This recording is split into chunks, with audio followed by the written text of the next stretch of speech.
A paz do Senhor, meu irmão, que Deus te abençoe rica e abundantemente. Bem-vindo ao nosso culto de celebração. Eu sou o pastor Américo Gomes, presidente do ministério DOFCA, guiando o rebanho. Uma bênção de Deus para o seu coração. Quero engrandecer a Deus por sua vida, você que vai assistir essa live, que vai compartilhar essa live, que vai curtir esta live desta mensagem do nosso culto hoje. Que Deus também possa abençoar as pessoas que congregam conosco, que estão viajando nesse momento, que não poderão estar aqui hoje. Vamos orar por eles também. Vamos orar para o culto. O Senhor, recebe o nosso culto com aroma suave.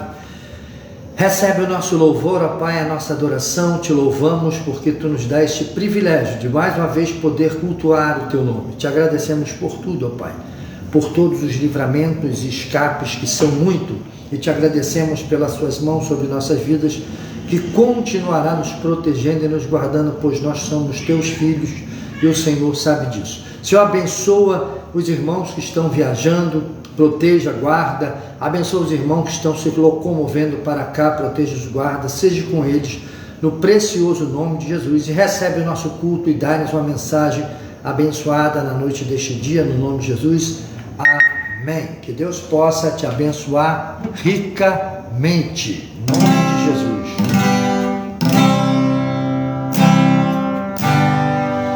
Os que confiam no Senhor são como os montes de Sião, que não se abalam, mas permanecem para sempre. Porta de Jerusalém, assim o Senhor em volta do seu povo, autoridade e poder, e não é em suas mãos, pois o Senhor é Deus, o Senhor é Rei dos povos.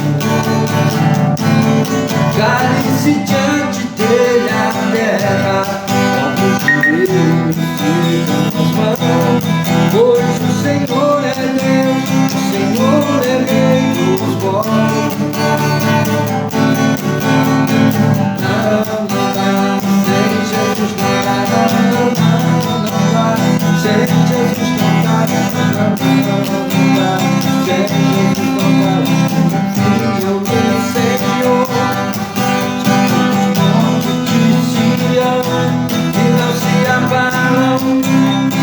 permanece para sempre. Porta de Jerusalém estão os montes, assim o Senhor em volta do seu povo, autoridade e poder, e também nas suas mãos, pois o Senhor é Deus, Senhor é Rei dos povos. Cale-se diante dele a terra, nossos joelhos secam nas mãos, pois o Senhor é Deus, o Senhor é Rei dos povos. Aleluia, bendito seja o Senhor, a Ele toda honra, toda glória e todo louvor.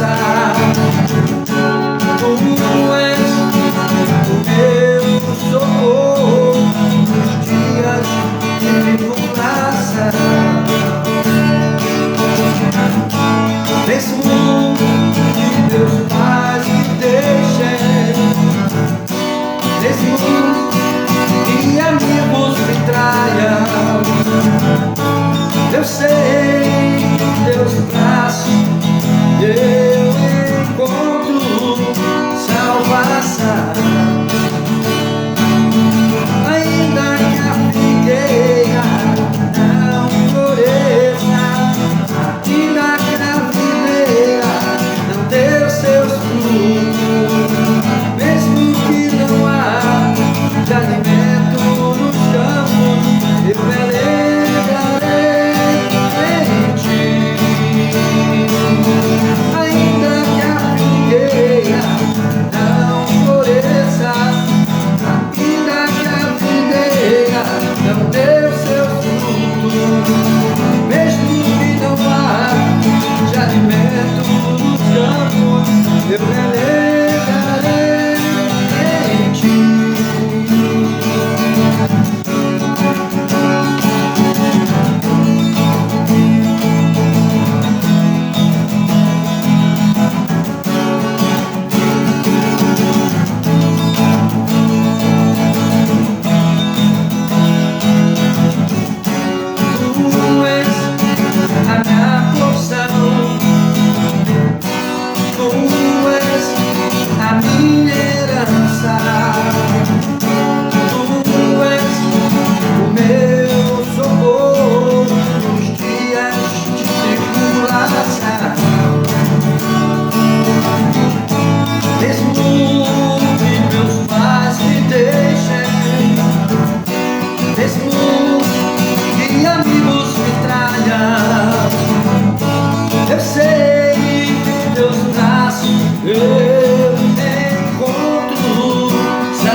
Aleluia!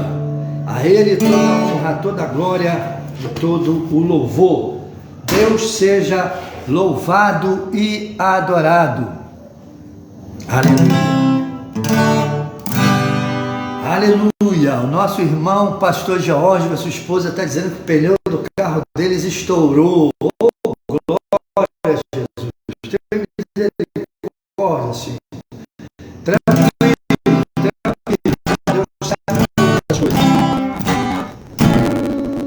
Tu és santo e verdadeiro, está comigo de janeiro a janeiro. Tu és claro, tu és Deus de luz, a ti toda a glória, todo louvor, meu Jesus. Glória, glória, aleluia. Glória ao Rei do Senhor. Glória, glória, aleluia. Glória ao Deus, meu Salvador. Os dela, o poder, não me deixa triste, mas aumenta o meu viver. Eu louvo agora o Senhor, porque tu és bom. Me deu a tua luz, me deu paz no coração. Por isso eu te louvarei pra sempre, te adorarei, meu Deus, te amo, Senhor. Por isso te adorarei pra sempre, te louvarei, ó Pai, tu és meu Senhor. A Ele toda honra, toda glória e todo louvor. Aleluia. Glória a Jesus. Ah, pastor Américo, eu quero esse louvor. Só você vai ter. Louvor espontâneo que Deus coloca no coração na hora, a gente vai tocando, o Espírito vai dando. Eita glória, Ele é bom demais. A Ele toda honra, toda glória e todo louvor. Quero louvar a Deus pela sua vida. Você que tem escolhido esse altar para sacrificar, para aqui adorar conosco, para estar junto conosco. Que Deus possa te abençoar rica e abundantemente. A Bíblia diz que o Senhor tem cuidado de nós.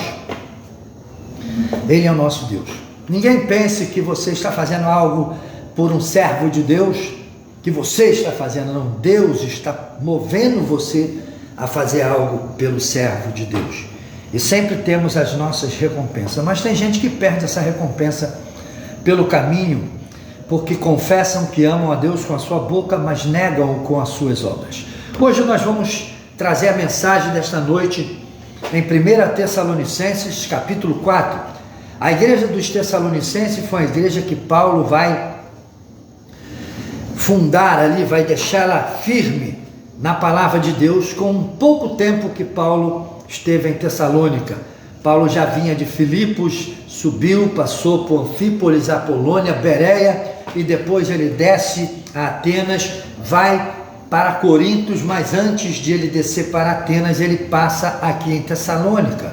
E em Tessalônica ele passa 3 semanas aproximadamente, talvez menos um pouco, 3 semanas completas, ninguém sabe especificar o tempo, mas todos concordam que foi um espaço de 3 semanas aproximadamente, no máximo 21 dias.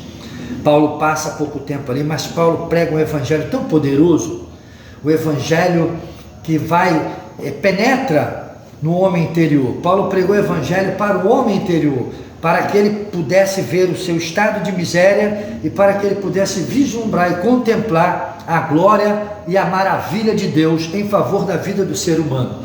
E os tessalonicenses, eles abriram seu coração e receberam esse evangelho. Porém, uma igreja ainda neófita, pois Paulo precisou de se retirar, ele com seu grupo que estava com ele.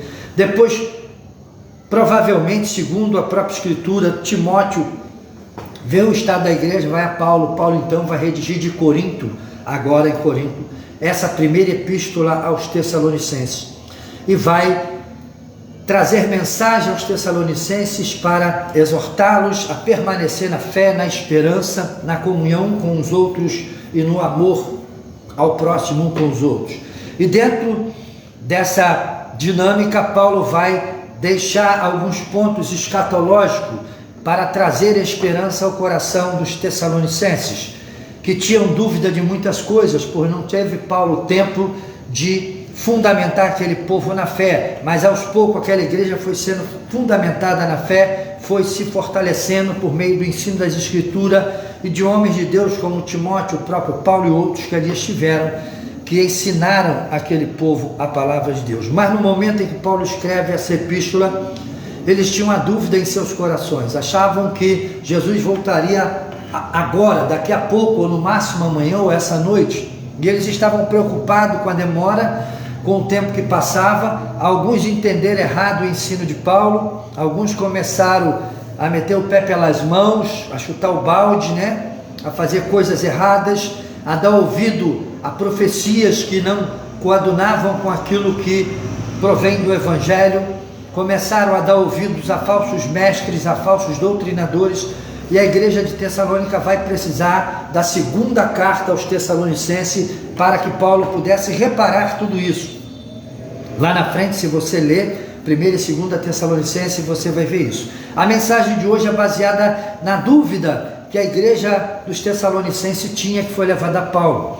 Paulo, no capítulo 4 de Tessalonicenses, a partir do versículo 13, ele vai dizer assim: não queremos, porém, irmão, que sejais ignorantes com respeito aos que dormem, para não vos entristecer como os demais que não têm esperança. Pois se cremos que Jesus morreu e ressuscitou, assim também Deus, mediante Jesus, trará em sua companhia os que dormem. Ora, ainda vos declaramos, por palavra do Senhor, isto: nós, os vivos, os que ficarmos até a vinda do Senhor, de modo algum precederemos os que dormem, porquanto o Senhor mesmo, dada a sua palavra de ordem, ouvida a voz do arcanjo e o ressoar da trombeta de Deus, descerá dos céus, e os mortos em Cristo ressuscitarão primeiro. Depois nós, os vivos, os que ficarmos, seremos arrebatados juntamente com eles, entre nuvens, para o encontro do Senhor nos ares, e assim estaremos para sempre com o Senhor. Consolai-vos, pois, uns aos outros com esta palavra. A igreja de Tessalônica, os tessalonicenses, na sua fé tinha uma dúvida. Nós estamos esperando, e havia alguns que já estavam morrendo, que Paulo, um ano mais ou menos passado, Paulo vai escrever essa epístola, a igreja continua firme. Alguns já haviam perecido na sua vida física, já haviam morrido, e eles tinham a dúvida, e perguntavam para os outros e queriam saber, e ninguém sabia explicar. Cristo, quando vir, vai salvar só os vivos, vai levar só os que estiverem vivos, porque os que morreram havia filosofia. Tessalônica é uma cidade com a cultura grega e mística, e eles tinham a ideia: comamos e bebamos porque amanhã vamos morrer. E Paulo vem com a nova esperança, com a nova fé, com uma doutrina que dá esperança mesmo ao vivo e após morte. Paulo então vai tirar toda a dúvida do coração dos tessalonicenses, quando ele diz: eu não quero, porém, irmãos, que sejais ignorantes quanto aos que dormem no Senhor. Não fiquem preocupados com isso. Nós vamos ver, nesta dúvida, nesta avidez por aprender a palavra dos tessalonicenses, o espírito, como diz assim, a intenção do coração dos tessalonicenses. A intenção do coração da igreja de Tessalônica não estava em angariar fundos, em se tornar rico, em fazer ofertas a Deus para dar 10 para ganhar 100, para dar 100 para ganhar 1000. Eles não estavam interessados em entrar nessa vaidade do coração do ser humano de contribuir para ter proteção divina. Eles não aprenderam isso. O Evangelho não é isso. O Evangelho não ensinou isso. Paulo não ensinou isso. Paulo disse que quem quiser alguma coisa desse mundo, trabalhe para não ser pesado ao seu irmão. A própria epístola dos Tessalonicenses diz isso, porque haviam muitos que queriam se encostar naquele que tinha fé para viver arregaladamente às custas dos outros. Paulo vai quebrar tudo isso. E a igreja de Tessalônica estava ávida a aprender a palavra, tinha um desejo ardente em seu coração de saber, de receber a revelação, para se preparar para as verdadeiras realidades da vida e o verdadeiro propósito que a fé nos leva. Temos torcido alguns de cima dos nossos púlpitos que pregam em nome do Cristo, torcem a própria mensagem do Evangelho quando levam as pessoas a uma vida de ganância, a uma vida de interesse só material, a uma vida de usura. As pessoas mostram a sua ganância quando se aproximam de Deus, sem compromisso com Deus na santidade, numa vida prática, respeitando aquilo que o Evangelho nos ensina, aquilo que o Evangelho nos legou. As pessoas querem viver do jeito que quer, as pessoas querem fazer o que quer, abandonando a fé, satisfazendo as suas paixões, o desejo do seu coração, não dando ouvido a Deus, não mergulham mais nas Escrituras Sagradas com amor, com avidez, com desejo, com sede de aprender essa Escritura, querem conhecer as Escrituras para formular mensagem que faça com que as pessoas vibrem no banco da igreja, mas não tenham mudança nenhuma em seus corações. A igreja de Tessalônica estava tão fundamentada no Cristo que eles queriam ter a convicção: se esta fé que nós recebemos é só para nós que estamos vivos, ou para quando nós morrermos? Até onde vai essa esperança? A pergunta era essa, o questionamento era esse: até onde vai a esperança dessa nossa fé que nós abraçamos? Paulo, então, percebendo a dúvida dos tessalonicenses, Paulo vai redigir 1 Tessalonicenses para estimular, para saudar os tessalonicenses, para exortar eles a permanecer na fé, que já era notória a muitos, e nota a sede de conhecimento dos Tessalonicenses e começa a dar o ensino sobre os mortos em Cristo Jesus, que havia uma grande dúvida e uma grande interrogação no coração dos Tessalonicenses, devido a alguns ensinos e devido à falta de tempo que Paulo passou ali, não teve para fundamentar esta igreja em uma fé mais consolidada quanto à revelação do Evangelho. Então Paulo vai escrever esta epístola para fundamentar este povo na verdade,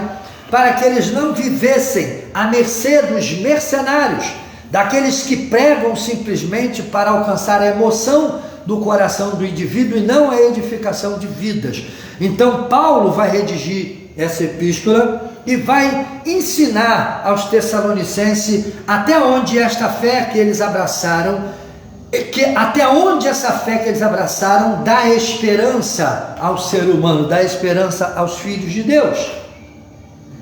Até onde essa fé nos dá esperança? Paulo vai mostrar que quem vive em santificação, quem presta atenção no ensino das Escrituras Sagradas, abre seu coração, abraça esta fé, ele está garantido, se estiver em santificação, se estiver vivendo uma vida com Deus, se estiver vivendo na direção de Deus, por meio do Evangelho de Jesus Cristo, ele tem uma viva esperança no corpo, enquanto ele estiver habitando aqui, que se Cristo vier, o Senhor vai o tomar para si, e também, pós-morte, ele é guardado em Cristo Jesus, e nós vamos aprender nas Escrituras Sagradas com o próprio apóstolo Paulo e no livro da Revelação, que é o livro de Apocalipse, que existe um lugar chamado Sheol. O próprio Cristo dá esse ensino quando fala do rico e do Lázaro, duas pessoas, dois personagens que Jesus destaca um do outro para nos deixar um ensino que o homem perde a oportunidade da salvação enquanto vivo, porque se entrega aos deleites dessa vida, uma vida regalada sem Deus em verdadeiras trevas. Mas o apóstolo Paulo diz que quem vive nas trevas não tem a revelação da luz, e quem vive nas trevas vive na noite. Quando Paulo fala quem vive na noite, é quem vive num homem carnal. O homem carnal está em trevas, está vivendo em noite, ele está alheio às coisas divinas, alienado quanto ao conhecimento das Escrituras Sagradas, e precisa de luz. Luz fala de revelação, revelação fala da palavra de Deus, e a palavra de Deus Paulo chama daqueles que vivem na luz, que é o dia. Ou seja, quem vive de dia, ele não se confunde para o lugar que vai, porque ele está vendo todas as coisas, ou seja, ele discerne todas as coisas. Então Paulo está falando que quem anda debaixo da autoridade desta palavra, ele tem discernimento das coisas reais da vida desse mundo, ele não anda desordenadamente. As pessoas hoje estão vivendo desordenadamente, andando daqui para ali, dali para cá, buscando palavras proféticas, buscando profecias que possam mudar o estado de sua vida emocional ou físico, na área da saúde, na área financeira, na área sentimental, e vão de mal a pior. As pessoas se maquiam, se enganam, mas não conseguem ter uma transformação verdadeira em seus corações, devido ao não estar na luz, ao não receber a revelação da luz.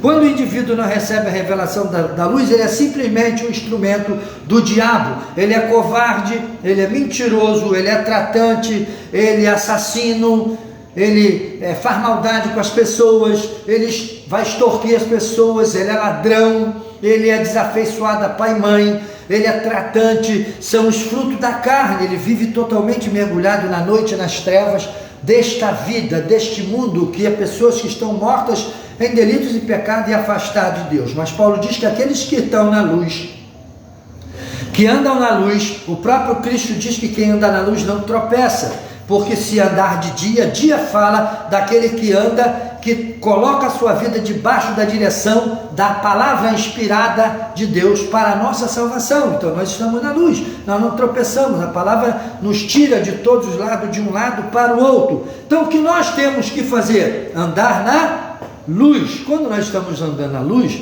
nós temos a capacidade de termos visão, de olhar as coisas como elas são.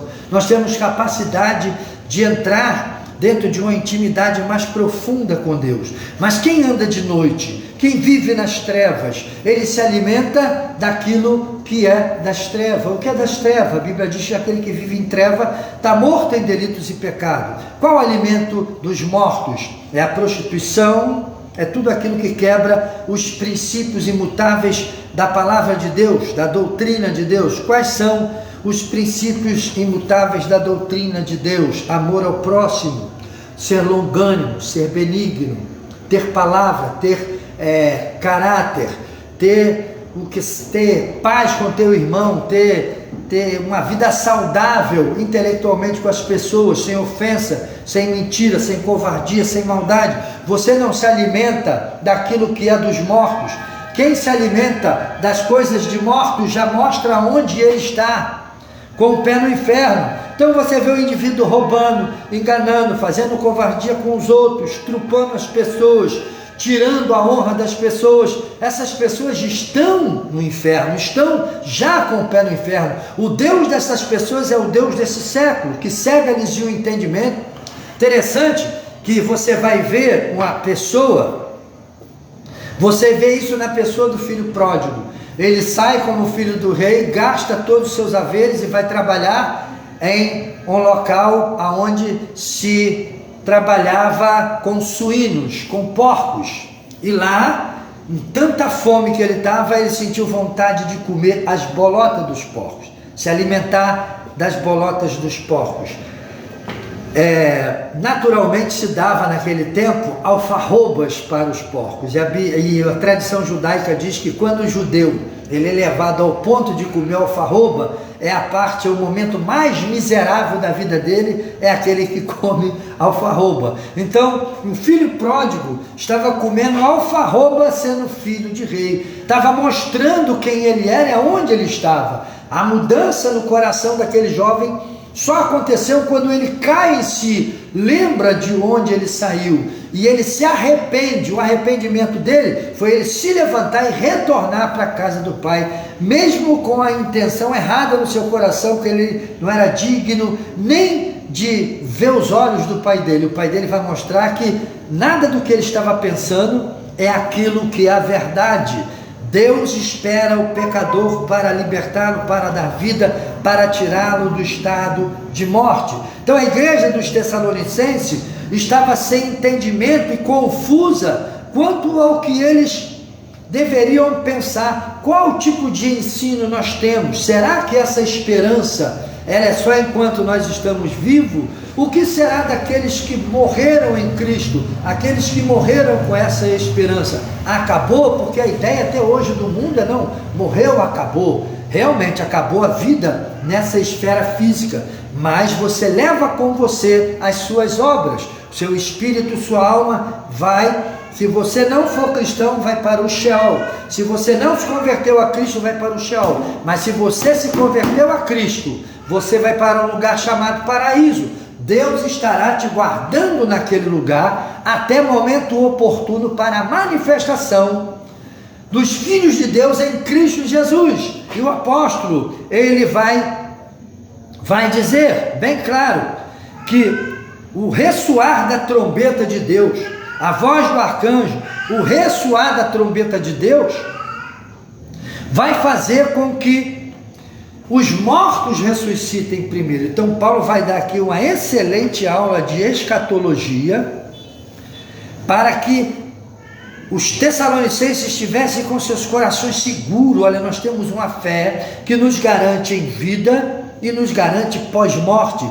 Nós não estamos em um projeto qualquer, é algo tão profundo, tremendo, e algo tão verdadeiro e real, que mesmo depois da nossa morte, continua a graça de Deus e as promessas de Deus valendo para nossas vidas, isto salvo que tiverem em Cristo Jesus. Mas aqueles que não viveram a fé verdadeiramente, que estão dentro da igreja, são o crente Raimundo, o pé na igreja, o pé no mundo. O indivíduo está na igreja, mas não guarda os mandamentos divinos. Ele vai para a igreja como um encontro social, ou para dizer socialmente que tem ali uma religião. Religioso não tem parte com Deus. Quem tem parte com Deus é filho de Deus.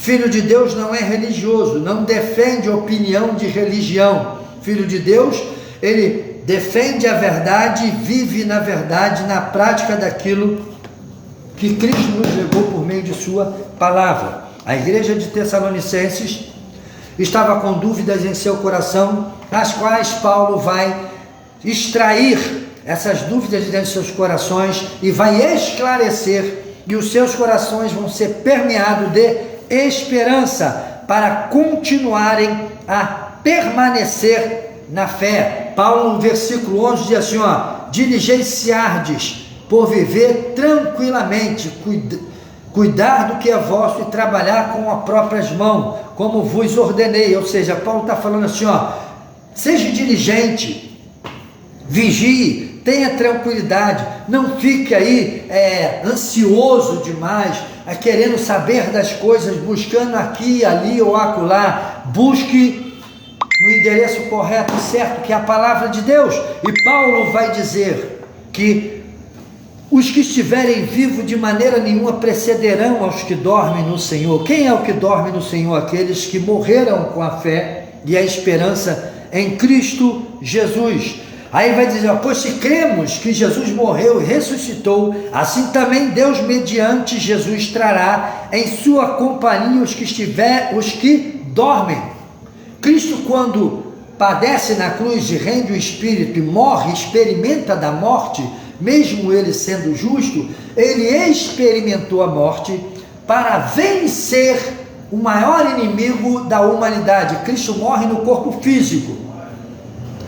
Ele vence a morte como homem, que ele morre e ao terceiro dia ele ressuscita. Porque o homem Jesus precisou de experimentar a morte e ser ressuscitado por Deus, para que por meio de Jesus, na vinda e na sua manifestação, a morte não poderá ter a autoridade de prender os homens no Sheol, ou até mesmo aonde o homem estiver. No paraíso não vai prender, que lá está no domínio de Deus, mas a morte não terá mais domínio de prender o homem nela. Ou seja, o salvo que morreu por causa que a própria graça de Deus não nos desnaturaliza. Como nós não fomos desnaturalizados, o corpo físico vai precisar de morrer, mas o corpo é algo tão importante, tão valioso para Deus, que Deus vai fazer esse corpo ser reconstruído num piscar, num fechar e abrir de olhos, para que depois seja transformado, e junto com os vivos vai ser transformado. Os mortos ressuscitarão primeiro, vão tomar corpo. Vai aparecer o varão lá, porque o pó da terra vai trazer, por meio da presença imaterial, que é o espírito e a alma de cada um de nós, quando voltar aqui, a terra vai dar tudo de volta. Você não vai sair correndo atrás do teu dedinho, da tua orelha, do pozinho teu que o vento levou, que já queimou, que já está debaixo da terra. Não, a própria terra vai trazer toda a composição do teu corpo físico, porque a parte material, espírito e alma, ela é tão poderosa em si, porque ela é o receptáculo de Deus, e quando nós estivermos vindo com Deus, Deus nos dará esse poder, e esse poder trará de volta ao nosso corpo a existência, e o corpo se unirá à parte material e se tornará você, do jeitinho que nós somos, e vamos nos unir nas nuvens com os que estiverem vivos, e num piscar de olhos seremos transformados junto com eles, e então o Senhor nos levará para Ele, estaremos com o Senhor para sempre. E esta doutrina é maravilhosa. Essa doutrina levou a igreja de Tessalonicenses a permanecer na fé, a permanecer no amor. A igreja dos Tessalonicenses não estava interessado em envelope para investir em Deus, para faturar mais. A igreja dos Tessalonicenses não tinha uma visão humana de chegar na igreja para poder mostrar o status social. A igreja dos Tessalonicenses tinha uma visão espiritual: amor, respeito um pelos outros, guardar os mandamentos divinos, porque quem quebra os mandamentos divinos, seja ele quem for, O mundo já está morto em delitos e pecado, mas o que tem conhecimento que quebra. E o próprio mundo, quando pratica o pecado, eles mostram que são inimigos de Deus, quebrando as leis de Deus. Assim como aqueles que se dizem ser filhos de Deus e quebram os mandamentos de Deus, se rebelam contra Deus, tendo conhecimento de Deus, não o respeitam como Deus. E Deus diz que permite o espírito do erro vir sobre ele. O que é o espírito do erro? Dureza de seus próprios corações, para permanecerem no seu próprio erro. Por isso nós vemos hoje aí em muitos lugares muitas pessoas com pecados escondidos, ocultos, vivendo na igreja com a cara de peroba, dizendo ser servos de Deus. Muitas das vezes são adoradores de Bafomete, estão lá adorando. Bafomete é um deus que tem cabeça de bode, busto de mulher e pernas de animal irracional, pernas de bode. Então nós estamos vendo pessoas que servem esse tipo de ser, ao invés de servir ao Cristo, que é a imagem e a semelhança de Deus, e é Senhor e Rei para sempre, e Deus reinará no meio da humanidade por meio do Cristo, com Cristo Jesus, porque a cidade de Deus é descida do céu, e Deus vai colocá-la lá em Jerusalém. E Deus e o Cordeiro vai habitar nesta cidade. Essa cidade será a habitação de Deus para sempre. Os tessalonicenses vão receber esse ensino de Paulo. Alguns vão deturpar que em 2 Tessalonicenses, Paulo vai ter que novamente trazer eles para o centro, para o eixo da vontade de Deus, para que eles tenham uma vida centrada. Porque muitos ouvem as mensagens que Paulo prega, como Pedro dizia, que é de difícil interpretação, por causa do conhecimento, da revelação e da capacidade que o homem, Paulo, ou Saulo de Tarso, tinha de nos ensinar a palavra de Deus, que era o Espírito Santo destilando as suas bênçãos e a sua revelação por meio da vida daquele homem, que Deus tinha dado a ele um conhecimento tremendo e preparado o coração daquele homem. Deus forjou Paulo no meio do desprezo. Paulo, quando aceita Jesus Cristo como Salvador, a igreja de Jerusalém desconfiou de Paulo, recebeu Paulo com o pé atrás, e Paulo sentiu isso. Paulo ficou preso, limitado, as pessoas não convidavam nele. O que Paulo faz? Paulo vai para a Cilícia e volta para Tarso, e ali ele começa a pregar o evangelho, até que Barnabé, quando vai a Antioquia da Síria, Deus o leva. Ninguém sabe explicar por que Barnabé foi lá, mas eu creio que Barnabé vai saber que Paulo está do outro lado, vai lá e busca Paulo, e a partir dali, esse homem vai ser o instrumento de Deus para doutrinar a igreja, para silenciar falsos profetas, para calar falsos doutrinadores e para tirar a autoridade do ensino das trevas que Satanás coloca no seio da igreja. Então Paulo está trazendo entendimento para os tessalonicenses tremendo. Os tessalonicenses queriam saber se a esperança da salvação é somente enquanto nós estivermos em vida. Paulo explica que para aqueles que creem, para aqueles que renunciam à sua vida, para aqueles que perdem a sua vida deste mundo, para aqueles que abrem mão do desfrute da vida pecaminosa e têm uma vida de santificação regada na palavra de Deus, a esperança vai transcender o momento da sua própria existência. Ainda que você morreu no tempo da igreja dos Tessalonicenses, ainda que você morreu há 2000 anos atrás, ainda que você morreu há 1500 anos atrás, há 1000 anos atrás, há 300 anos atrás, ainda que você morreu mês passado, e Jesus vier no final do ano de 2024, a sua esperança continua viva diante do Deus de toda graça e de toda misericórdia. Pastor Américo, por quê? Como eu vou ter essa convicção? O próprio apóstolo Paulo diz que o Espírito Santo é o penhor da nossa salvação. As Escrituras nos revelam que quando aceitamos a Deus como Salvador, a Jesus Cristo, o nosso Deus glorioso nos sela com o Espírito Santo. É uma marca que Ele coloca no nosso homem interior, lá dentro de cada um de nós. Ninguém vê essa marca na face, ninguém vê essa marca no corpo da pessoa. Muitas das vezes você despreza alguém por causa da aparência ou por causa daquilo que o diabo está fazendo na vida dele, e você às vezes não consegue ver que aquela pessoa é uma pessoa que está marcada por Deus, é posse de Deus, é possessão de Deus, e às vezes, muitas das vezes, aquela que é perseguida, pisada, covardada pelos outros, é aquela que Deus escolheu, mas o diabo está pisando, o diabo está maltratando, o diabo está às vezes até mesmo esculachando. Assim fizeram com José do Egito, assim fizeram com o próprio Paulo, que nós estamos aqui lendo a epístola dele hoje. Como eu disse, Paulo, quando se converte, a igreja de Jerusalém até recebe Paulo, mas não trouxe Paulo para dentro do seio da comunhão verdadeira. Não está escrito em lugar nenhum que Paulo se reunia com todos os apóstolos secretamente, como eles se reuniam, para buscar e louvar ao Senhor. Não, receberam Paulo, mas falaram a Paulo: amém, Deus te abençoe, vai com Deus. E Paulo ficou em Jerusalém, pensando que ia receber alguma coisa, pensando que a igreja de Jerusalém ia aproveitar ele para alguma coisa. Assim estão muitos crentes em Jesus, que tem um potencial tremendo, tem uma chamada tremenda, uma chamada poderosa, e muitas das vezes estão nos lugares onde eles não são vistos, não são bem-quistos, não aproximam ele para usá-los, para trabalhar as suas vidas como instrumento de Deus para o bom progresso da igreja do Deus Todo-Poderoso.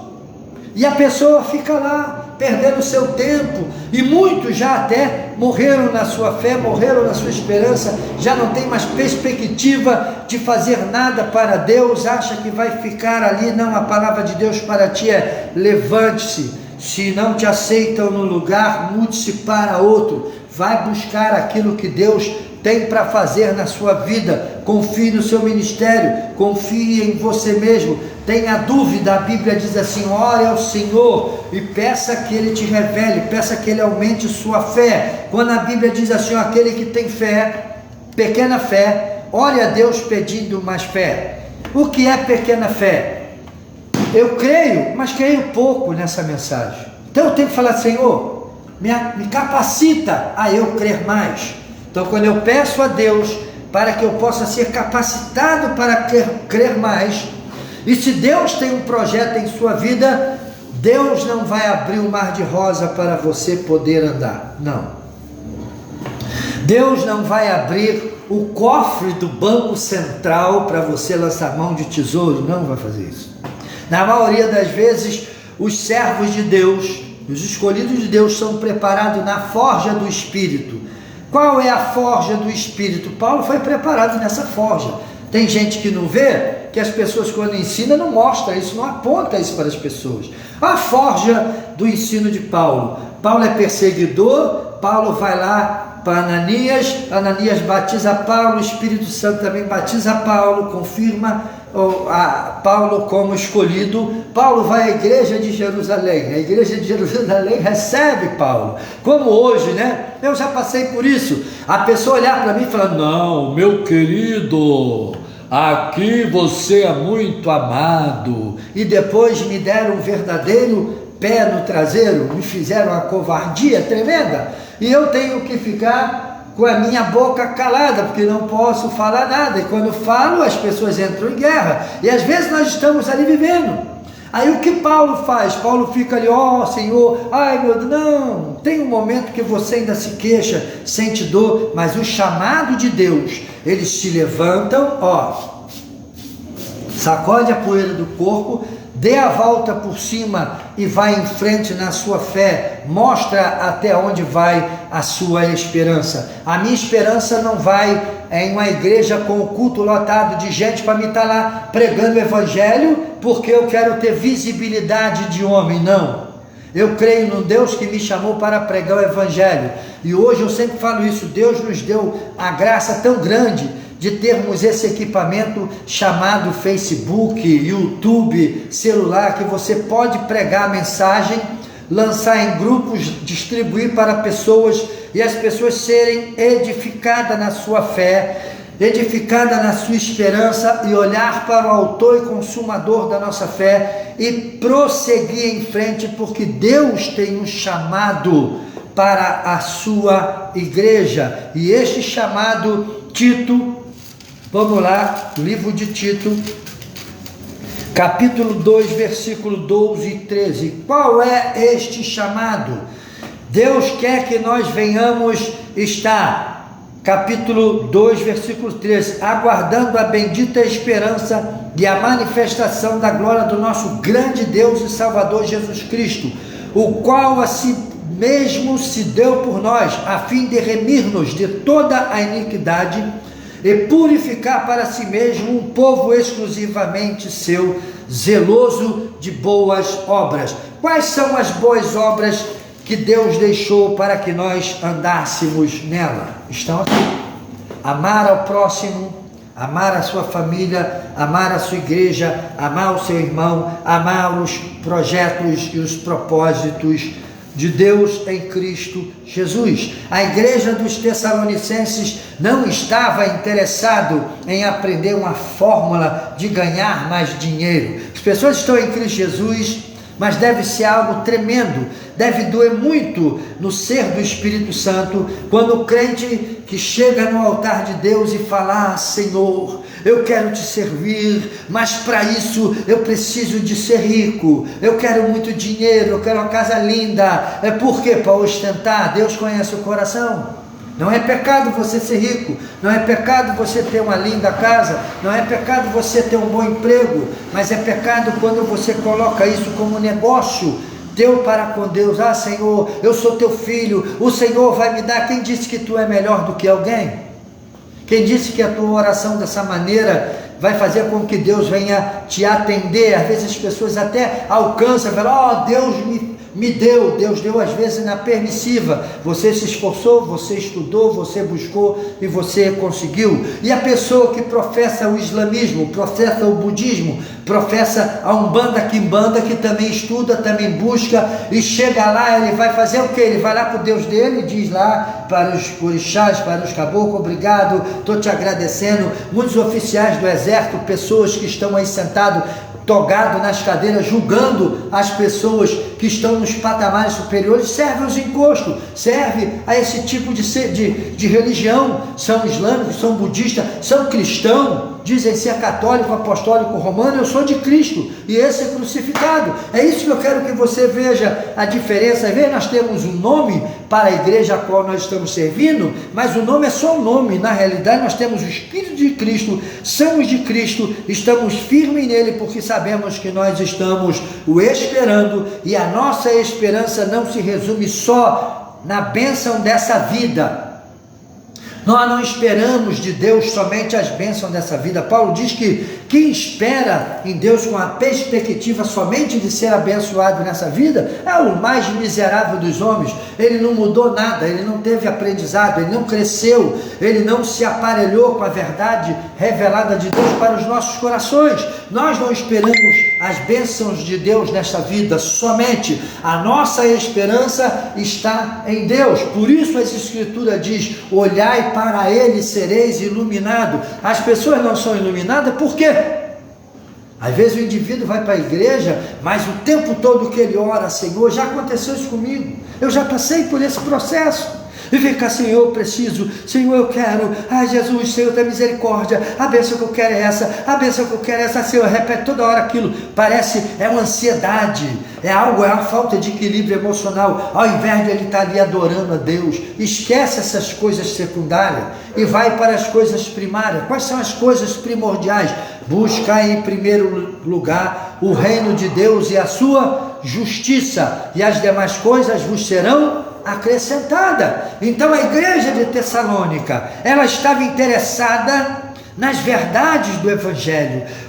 Até onde essa fé vai me levar? Até onde eu posso crer? Até onde essa esperança me leva? Eu espero Cristo para vir somente quando eu estiver vivo. Tem muita gente pensando que vai ser salvo agora, se Jesus vier, eu estou aqui, eu vou ser arrebatado. Ah, Senhor, coitado, o irmão morreu, está guardado na fé e na esperança, e no dia da manifestação do nosso grande Deus e Salvador, Jesus Cristo. Quem está vivo vai ser glorificado em momento oportuno, e aquele que morre no Senhor também será glorificado. Deus o trará de novo à existência, e junto com os que estiverem vivos serão glorificados em momento oportuno. oportuno. Então nós temos uma promessa que nos garante no passado do pecado original, no futuro da sedução do pecado, agora no presente da sedução do pecado, e no futuro vai nos tirar da presença do pecado e estaremos com Cristo para sempre. Então, no passado nós tivemos o nosso pecado original perdoado. Agora no presente nós não estamos debaixo do domínio do poder do pecado. E no futuro Deus vai nos tirar da presença e do domínio do pecado. Estaremos com Ele para sempre e Ele nos santificará nele mesmo, para que nós venhamos a ser santo, assim como Ele é santo, e seremos um com Ele para sempre. Viveremos numa só esperança, numa só fé, com um só propósito: esperar o Senhor. E as pessoas hoje estão com seus corações permeados dessa esperança? A Bíblia diz que quem tem essa esperança santifica-se ainda. Então hoje nós estamos vendo as pessoas muito interessadas em aprender, enriquecer, ter riqueza, não vão à escola bíblica dominical, não participam do culto de doutrina, não gostam de culto que ensina a palavra de Deus, gosta do culto que o pregador, ele é uma pessoa que maneja a espada da verdade em direção do bolso dele. Costumo dizer que quando você está com o pregador, que ele maneja bem a espada da verdade em direção ao reino de Deus, a espada dele é uma seta que aponta para os céus. O indivíduo vai ouvir uma mensagem cristocêntrica, uma mensagem na qual a espada do pregador é uma seta, como de trânsito. Aquele que dirige sabe o que eu estou falando. Você está procurando um bairro, uma rua, aí está escrito lá, centro da vontade de Deus, a seta para a direita. Aí você vem com um carro chamado Vida e entra para a direita. Aí diz assim, lá na frente uma placa com outra seta, centro da vontade de Deus, seguir em frente. Aí tu segue em frente ali, daqui a pouco centro da vontade de Deus, há uma seta para a esquerda, aí tu vai dar a seta para a esquerda, aí vai, centro da vontade de Deus, pegue a pista da direita, aí tu joga para a direita, porque a seta está mandando tu ir para lá, e assim você vai indo. E o pregador que prega as escrituras, ele é um pregador que tem a seta da direção de Deus, ou seja, aquela placa de sinalização dizendo, o reino de Deus é aqui. O reino de Deus, a direção é essa. E as pessoas hoje, muitas das vezes, não estão satisfazendo seus corações com esse tipo de mensagem. As pessoas querem satisfazer os seus corações com mensagens que levam à emoção, eles querem sentir um arrepio. Alguém que falou algo que ele estava querendo ouvir, e ele ouviu aquela palavra motivacional, inspiradora para o seu coração, mas quanto ao poder daquela palavra, quanto à vida pecaminosa que muitas das vezes a pessoa está, quanto às dúvidas que a pessoa tem em seu coração, quanto à falta de doutrina, falta de conhecimento, ela não tem operosidade nenhuma, porque não traz o conteúdo do Espírito para transformar o interior do homem, para o preparar para ser templo de Deus e para o capacitar a ter encontro com Deus nos céus. E as pessoas ficam ali, perplexas, ouvindo tais pregações, buscando riqueza, buscando uma novalgina, uma dipirona espiritual, porque aquele irmão falou algo que tocou no meu coração. Que as pessoas hoje vão para a igreja com problemas de crise familiares, crise entre pais e filhos, crise financeira. Então, esse tipo de pessoa sabe de tudo isso, e às vezes eles querem usar essas coisas somente para melhorar o espiritual. Porque a crise familiar, crise conjugal, crise entre pais e filhos, porque a crise financeira, tudo isso por falta de Deus em sua vida. Quando você tem Deus em sua vida, você respeita a tua família. Quando o jovem, a moça, o rapaz tem Deus na vida dele, ele abaixa a cabeça para o pai e para a mãe, mesmo que a opinião dele esteja um pouco fora dos padrões, ela obedece porque é o pai e a mãe. O indivíduo às vezes está com a empresa toda ruim porque ele não se assentou para fazer o cálculo se o projeto que ele foi empreender daria para ele levar a cabo até o fim. Foi na emoção. Às vezes, para você alcançar algo, você precisa de 100 mil reais. O camarada tem 30. mas dá para começar, mas você não vai ter fôlego com 30 para ir até o final. Aí o que vai acontecer? Para no meio do caminho, acabou os 30, tu já está no passo de 50, tu não tem mais condição de manter. Eu já vi isso acontecer, já aconteceu isso comigo, de eu abrir algo, fazer tudo, preparar tudo, quando eu estava no auge, cadê a verba para estocar, para ter mercadoria? Não tinha, aí ficava, não, vai chegar, vai enviar como se fosse cair do céu. Eu não me preparei, eu não me aparelhei, eu não tive paciência de primeiro fazer uma economia para poder empregar aquele dinheiro. São pessoas que estão aí dentro de seus lares, dentro de sua casa, você até já fez faculdade ou completou o seu estudo básico, só não fez faculdade, você está aí e está achando que vai cair do céu. Não, meu querido, vai fazer um curso, vai lá. Às vezes você não vai conseguir fazer uma faculdade por causa da tua finança, não dá para pagar, mas você pode fazer um curso profissionalizante, e aquele curso que você fez, você arruma um emprego, com aquele emprego você faz um pé de meia, junta para fazer outro curso e você vai fazendo. Tem aqui aquela história que diz que um rapaz estudava em um dos melhores colégios da sua cidade, e 30 anos depois, aquele rapaz, que era o pior aluno do colégio, estudou só até o 4º ano primário e depois abandonou o colégio por causa da condição financeira da família, porque ele também não era muito interessado pelo estudo. Então ele era o pior aluno, era bagunceiro, todo mundo conhecia ele. E aquele rapaz sai do colégio e vai trabalhar, e sabia ler, escrever e fazer conta muito bem, mas ele não completou os seus estudos. E os seus amigos foram estudando, alguns viraram médico, outros viraram engenheiro, outros viraram piloto de avião, outros viraram todo tipo de coisa, comerciante, advogado, e aquele rapaz saiu para viver. Um dia, aquele rapaz chegou no salão de uma empresa dele, a qual ele tinha, de uma das empresas dele, e quando ele olha, ele vê o amigo dele de infância, que estudou e se formou em engenharia. Aí ele olha o camarada, aí, rapaz, você aqui, tudo bom? O rapaz até recebeu ele aí. Eu me formei, eu sou engenheiro. Aí o engenheiro falou, e você? Sabia que ele tinha abandonado. Tem até uma história dessa na internet. É algo que é verdade. E você? Aí ele diz assim, não, eu... coitado, né? Olhou para ele assim, estava com a roupa mais ou menos, falou, ele todo bem, porque ele ia fazer uma entrevista de emprego naquela empresa. Aí falou, e você? Estou vendo que você não se deu muito bem, não. Aí o rapaz percebeu, ele ia falar, eu me tornei um construtor. A empresa que ele estava, esse engenheiro estava para fazer o teste, para fazer ali a avaliação, era desse rapaz, que foi amigo dele. Aí ele falou assim, não, eu estou tentando, né, a vida aí. Eu sabia, rapaz, que você não ia dar em nada, né, você não quis estudar. Aí não é bem assim, porque a minha família não teve condições muito, e eu tive que abandonar, e também eu era muito bagunceiro, sabe como é que é, né? Aí eu larguei e fui trabalhar, fui viver a vida, fui viver de construção, de obra. Aí o engenheiro todo bobo, não, mas eu sou engenheiro, hoje eu vou fazer aqui uma entrevista com o dono da empresa, e eu vou ver se eu sou contratado, que eu estou desempregado. E quem ia fazer a entrevista com ele era o próprio amigo dele que estava ali, que era o cara que tinha abandonado o colégio no 4º ano primário,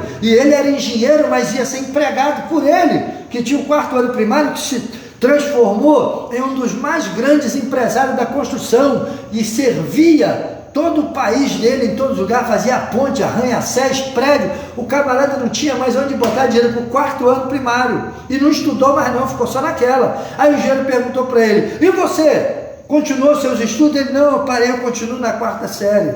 Aí o engenheiro todo metido, não, eu sou engenheiro hoje.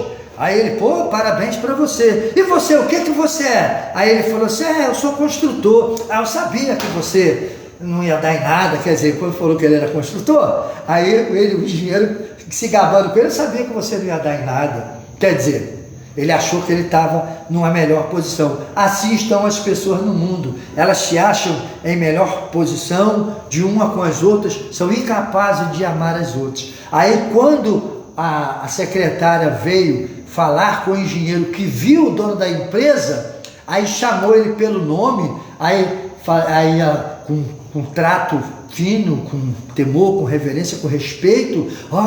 O senhor fulano de tal, por favor, entre porque já vai começar a entrevista. Aí a menina chamou o patrão para dentro, que era o rapaz da 4ª série. O rapaz passa, entra, assenta lá na cadeira. Ele viu com a porta aberta quando ele assentou, e ele lá de dentro fez assim com o engenheiro amigo dele: vem para fazer entrevista, que é comigo. Aí quando ele sentou, ele falou: mas você é o quê? Eu sou o dono dessa empresa. Você se formou em engenheiro e eu continuei na 4ª série, mas eu fui trabalhar, sou construtor e cheguei até onde eu cheguei aqui, e você vai fazer entrevista comigo. Então as pessoas hoje, elas querem muita bênção de Deus porque se acham dignas pelaquilo que elas aparentam, mas Deus conhece aqueles que verdadeiramente o amam porque cavaram, buscaram.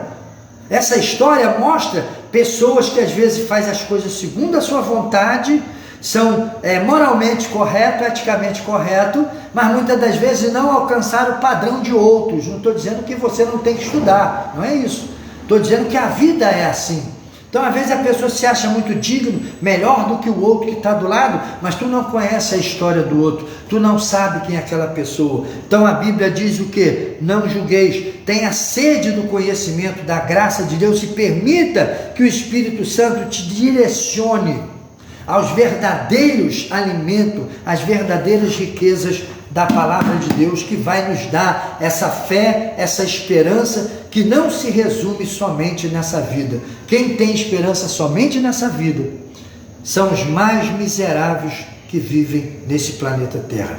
Mas quem tem a esperança em Cristo Jesus, esses receberão o galardão da vida eterna e mostrarão lá na frente que verdadeiramente foram sábios e entendidos de coração. Então, a palavra de Deus esta noite para nós estejamos firmes no chamado a qual Deus nos chamou para sermos servos, e como servos estejamos firmes na esperança desta palavra e busquemos a Cristo e amemo-nos uns aos outros, não desprezando uns aos outros, não sendo falso, covarde uns com os outros, não traindo as pessoas, porque quanto a essas coisas que quebram os princípios de Deus, Deus mesmo será o vingador dessas coisas. E quem poderá escapar das mãos do Todo-Poderoso? Que sua vida não se resuma somente à esperança das coisas terrenas, que a sua vida se resuma em uma experiência vivida, viva, das coisas que Deus vai exigir de cada um de nós. E o que é que eu exijo de vós, homem, diz o Senhor na sua palavra? Que ande nos meus caminhos, que me ame de todo o coração e ame ao próximo como a ti mesmo. O mais, que o Espírito Santo possa falar em seu coração e que Deus possa te abençoar rica e abundantemente. Pastor Américo Gomes, seu irmão em Cristo, seu servo. Um grande abraço, que Deus possa enriquecer você. Ministério do Aficar, uma bênção de Deus para o seu coração. A paz de Cristo. Glória a Deus.